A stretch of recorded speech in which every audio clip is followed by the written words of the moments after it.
If you're a governor in the north or a leader in the north, and if you are seen as normal in the sense that you continue to do what your predecessors have been doing the same thing which has been normalized, then there's something wrong with you. You are part of the problem.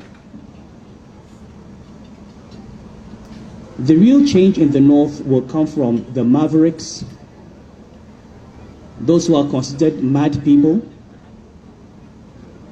because you look around and you have to say, if this is the way we have been doing things, and this is where we have ended up, maybe we need to do things differently.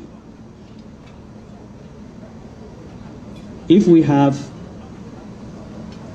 populated the government with middle-aged men, maybe we need to try younger people.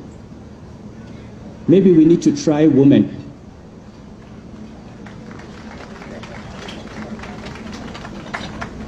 If we have spent our time and our money on physical infrastructure, maybe we need to invest more in the education of our children.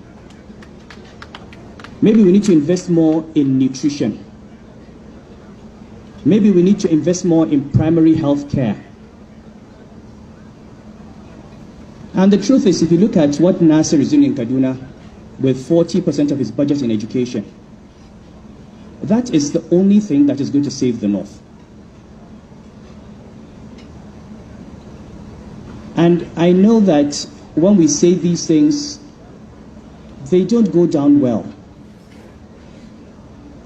We've been saying this for 20, 30 years.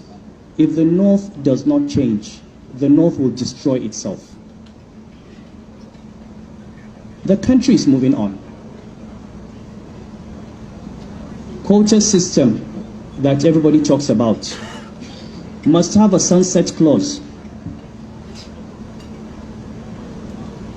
The reason people like Nasser stand up and they're nationalists is that you don't have any sense of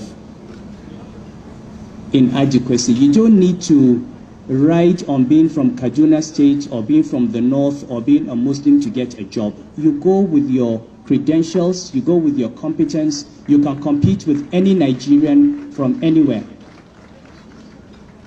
We need to get our northern youth to a point where they don't need to rely on being from a part of the country to get a job. And believe me, if we don't listen, there will be a day when there will be a constitutional amendment that addresses this issue of quota system and federal character. The rest of the country cannot be investing, educating its children, producing graduates, and then they watch us, they can't get jobs because they come from the wrong state, when we have not invested in the education of our own children.